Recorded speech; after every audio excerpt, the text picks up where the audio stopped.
रोचक रहस्य। शांतनु और भीष्म। प्राचीन भारत में ययाति नाम के प्रतापी राजा राज करते थे, जिनकी राजधानी खांडवप्रस्थ थी। इसी स्थान पर आगे चलकर इंद्रप्रस्थ भी बसा था। ययाति की 2 रानियां थीं। 1 असुरों के गुरु शुक्राचार्य की पुत्री देवयानी। 2 असुरों के राजा वृषपर्वा की पुत्री शर्मिष्ठा। देवयानी से 2 पुत्र हुए, यदु और तुर्वसु। यदु के नाम से आगे चलकर यदु वंश चला, जिसमें श्री कृष्ण भी पैदा हुए। शर्मिष्ठा के 3 पुत्र हुए, जिनमें सबसे छोटा पुरु बहुत पराक्रमी तथा पितृभक्त था। ययाति ने पुरु को ही अपना उत्तराधिकारी बनाया। पुरु के नाम से ही पुरु वंश की परंपरा चली। पुरु के वंश में ही आगे चलकर दुष्यंत हुए, जिन्होंने शकुंतला से विवाह किया तथा उनके पुत्र भरत के नाम पर ही हमारे देश का नाम भारत पड़ा। भरत के वंश में हस्तिन नाम के राजा हुए, जिन्होंने अपनी नई राजधानी हस्तिनापुर में बसाई। हस्तिन के राजवंश में कुरु नाम के राजा हुए, जिनके वंशज कौरव कहलाए। कुरु के नाम से ही कुरुक्षेत्र प्रसिद्ध हुआ। शांतनु। कौरव राजवंश में शांतनु नाम के प्रतापी राजा हुए। शांतनु ने भगवती गंगा से विवाह किया था। कहा जाता है कि एक बार अष्टवसु नाम के 8 देवताओं से तंग आकर वशिष्ठ मुनि ने उन्हें शाप दिया कि उन्हें मनुष्य योनि में जन्म लेना होगा।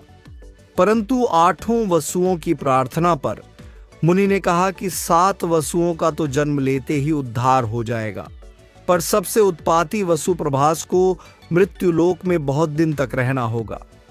इन्हीं अष्टवसुओं को शाप से मुक्त कराने के लिए भगवती गंगा ने उनकी मां बनना स्वीकार किया। शांतनु से विवाह करने पर गंगा को 8 पुत्र हुए।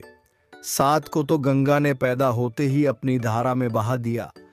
8वें पुत्र को शांतनु ने नहीं बहाने दिया। तब गंगा इस पुत्र को अपने साथ स्वर्ग ले गई तथा इसका नाम देवव्रत रखा। देवव्रत ही आगे चलकर भीष्म के नाम से प्रसिद्ध हुए। एक दिन गंगा तट पर शांतनु ने देखा कि एक बालक ने अपने बाणों से गंगा के प्रवाह को रोक रखा है। तभी गंगा प्रकट हुई तथा शांतनु को बताया कि यह आपका पुत्र देवव्रत है।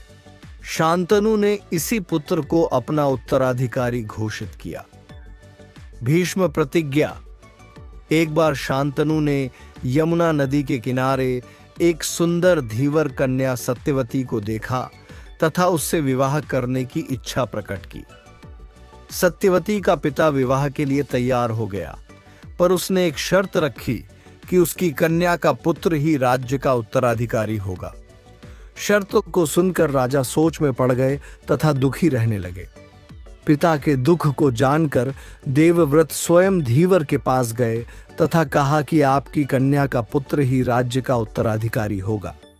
धीवर ने कहा कि मुझे आपकी बात पर पूरा भरोसा है, पर आपका पुत्र यदि राज्य का दावा करेगा तो मेरी कन्या के पुत्र का क्या होगा। इस पर देवव्रत ने प्रतिज्ञा की कि मैं आजन्म ब्रह्मचारी रहूंगा तथा आपकी कन्या का पुत्र ही राज्य का उत्तराधिकारी होगा। देवव्रत की इस भीषण प्रतिज्ञा के कारण ही उन्हें भीष्म कहा जाता है। शांतनु का विवाह सत्यवती से हो गया तथा उन्हें 2 पुत्र हुए, चित्रांगद, विचित्रवीर्य। शांतनु के बाद चित्रांगद ही गद्दी पर बैठे। चित्रांगद की मृत्यु के बाद विचित्रवीर्य गद्दी पर बैठे। धृतराष्ट्र और पांडु। विचित्रवीर्य के विवाह योग्य होने पर भीष्म को काशी नरेश की 3 कन्याओं अंबा, अंबिका और अंबालिका के स्वयंवर का निमंत्रण मिला। भीष्म विचित्रवीर्य को साथ लेकर स्वयंवर में गए तथा तीनों राजकन्याओं को बलपूर्वक रथ में बैठाकर ले आए। अंबा ने भीष्म से निवेदन किया कि मैं मन से शाल्वराज को अपना पति मान चुकी हूं, इसीलिए भीष्म ने उसे मुक्त कर दिया और अंबिका एवं अंबालिका से विचित्रवीर्य का विवाह हो गया। अंबा शाल्वराज के पास पहुंची, पर शाल्वराज ने उसे स्वीकार नहीं किया। दुखी अंबा का मन भीष्म से बदला लेने का वर प्राप्त किया। आगे चलकर यही अंबा शिखंडी के रूप में जन्मी तथा भीष्म की मृत्यु का कारण भी बनी। विचित्रवीर्य से अंबिका को धृतराष्ट्र तथा अंबालिका को पांडु नामक पुत्र पैदा हुए। विचित्रवीर्य की मृत्यु के बाद पांडु को राजगद्दी पर बिठाया गया, क्योंकि धृतराष्ट्र जन्मांध थे। भीष्म ने अंबिका की एक दासी के पुत्र विदुर का लालन पालन भी राजकुमारों की तरह किया था। यही विदुर धर्म नीति के पंडित हुए। धृतराष्ट्र का विवाह गांधारी से हुआ था। गांधारी धृतराष्ट्र के अंधा होने के कारण अपनी आंखों पर भी पट्टी बांधे रहती थी। धृतराष्ट्र के 100 पुत्र, एक पुत्री हुई। पुत्रों में सबसे बड़ा दुर्योधन तथा पुत्री का नाम था दुःशला, जिसका विवाह जयद्रथ से हुआ था। धृतराष्ट्र की दूसरी पत्नी से युयुत्सु नाम का पुत्र पैदा हुआ था। पांडु का विवाह शूरसेन की कन्या प्रथा से हुआ। उसी को कुंती के नाम से भी जाना जाता था, जो श्री कृष्ण की बुआ लगती थी। कुंती की सेवा से प्रसन्न होकर दुर्वासा ऋषि ने उसे एक ऐसा मंत्र बताया था जिससे वह किसी देवता का आह्वान कर सकती थी। कौमार्य में ही कुंती ने मंत्र की परीक्षा लेने के लिए सूर्य का आह्वान किया तथा सूर्य की कृपा से उसे एक पुत्र की प्राप्ति हुई। लोकलाज के भय से कुंती ने उसे गंगा में बहा दिया। कौरवों के सारथी अधिरथ ने उसका पालन पोषण किया। कर्ण के नाम से प्रसिद्ध यह बालक सारथी द्वारा पाला गया था, इसीलिए सूत पुत्र कहलाया। कुंती से पांडु के 3 पुत्र हुए, युधिष्ठिर, 2 भीम, 3 अर्जुन। उनकी दूसरी पत्नी माद्री से उन्हें नकुल तथा सहदेव प्राप्त हुए। इस प्रकार धृतराष्ट्र के पुत्र कौरव तथा पांडु के पुत्र पांडव कहलाए। वन विहार करते समय पांडु की मृत्यु हो गई तथा उनकी रानी माद्री उन्हीं की चिता के साथ सती हो गई। कुंती ने ही 5 पुत्रों का पालन पोषण किया। कौरव पांडव। कौरवों तथा पांडवों की शिक्षा कृपाचार्य की देखरेख में होने लगी। दुर्योधन धृतराष्ट्र का सबसे बड़ा पुत्र होने के कारण अपने आप को ही राज्य का उत्तराधिकारी समझता था। वह पांडवों से ईर्ष्या रखता था तथा भीम से विशेष रूप से जलता था। भीम भी कौरवों को खूब सताता था। दुर्योधन ने भीम को मारने की योजना बनाई। वह जल क्रीड़ा के बहाने भीम को गंगा तट पर ले गया। उसने भीम के भोजन में विष मिलवा दिया तथा जब वे अचेत होकर जमीन पर गिर पड़े तो लताओं से बांधकर गंगा में बहा दिया।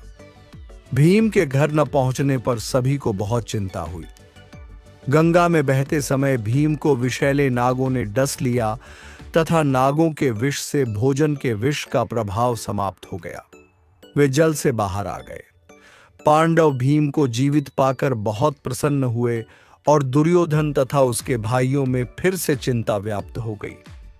कौरवों और पांडवों की शस्त्र शिक्षा। शस्त्र शिक्षा में पांडव कौरवों से सदा आगे रहते थे। एक दिन जब वे शस्त्र विद्या का अभ्यास कर रहे थे, उनकी गेंद एक कुएं में गिर गई। युधिष्ठिर ने जब कुएं में झांका तो उनकी अंगूठी भी कुएं में गिर गई। तभी उन्हें एक तेजस्वी ब्राह्मण उधर आता दिखाई दिया। ब्राह्मण ने राजकुमारों की चिंता का कारण पूछा तथा एक सींक मंत्र पढ़कर कुएं में छोड़ी। वह सींक गेंद पर तीर की तरह चुभ गई। इसी तरह उसने कई और सींकें कुएं में फेंकी जो एक दूसरे के ऊपरी सिरों पर चिपकती चली गई। जब सींक इतनी लंबी हो गई कि कुएं के सिरे तक आ गई तो उन्होंने सींक को खींच लिया तथा गेंद बाहर आ गई। राजकुमारों को बहुत आश्चर्य हुआ। उन्होंने युधिष्ठिर की अंगूठी भी निकालने की प्रार्थना की। ब्राह्मण ने धनुष से बाण चलाकर अंगूठी को बाण की नोक में फंसाकर बाहर निकाल दिया। नाम पूछने पर पता चला कि वे आचार्य द्रोण थे। उनका विवाह कृपाचार्य की बहन कृपि से हुआ था तथा उनके पुत्र का नाम अश्वत्थामा था। पांचाल के राजा द्रुपद आचार्य द्रोण के सहपाठी थे तथा दोनों में गहरी मित्रता थी। द्रुपद ने उनसे वायदा किया था कि राजा बनने पर वे द्रोण को आधा राज्य दे देंगे, पर राजा बनने पर उन्होंने न केवल अपना वायदा भुला दिया अपितु द्रोण का अपमान भी किया। तभी से द्रोण के मन में द्रुपद से बदला लेने की भावना घर कर गई थी। द्रोणाचार्य की शस्त्र विद्या से प्रभावित होकर भीष्म ने द्रोणाचार्य को राजकुमारों की शिक्षा दीक्षा के लिए रख लिया। इनकी शिक्षा से सभी राजकुमार धनुर्विद्या में निपुण हो गए, पर अर्जुन सबसे दक्ष थे तथा इसीलिए द्रोण को सबसे अधिक प्रिय भी थे। लक्ष्य भेद की परीक्षा। एक दिन गुरु द्रोण ने सभी शिष्यों की परीक्षा ली।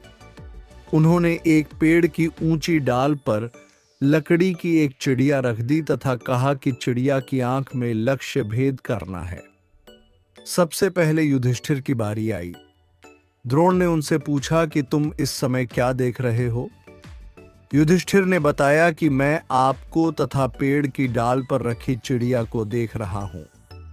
द्रोण ने उनसे कहा कि तुमसे लक्ष्य भेद न होगा। एक दूसरे करके सभी राजकुमारों ने लगभग ऐसा ही उत्तर दिया तथा द्रोण ने सभी को हटा दिया। अंत में अर्जुन की बारी आई। जब वही प्रश्न अर्जुन से किया गया तो उन्होंने कहा कि मुझे केवल चिड़िया की आंख ही दिखाई दे रही है। यह कहकर अर्जुन ने तीर चलाया जो तेरे जो चिड़िया की आंख में लगा। उस दिन से अर्जुन द्रोणाचार्य के और भी प्रिय हो गए। शस्त्र संचालन का प्रदर्शन। एक दिन पितामह भीष्म ने गुरु द्रोण से सलाह करके शस्त्र संचालन के प्रदर्शन की व्यवस्था की।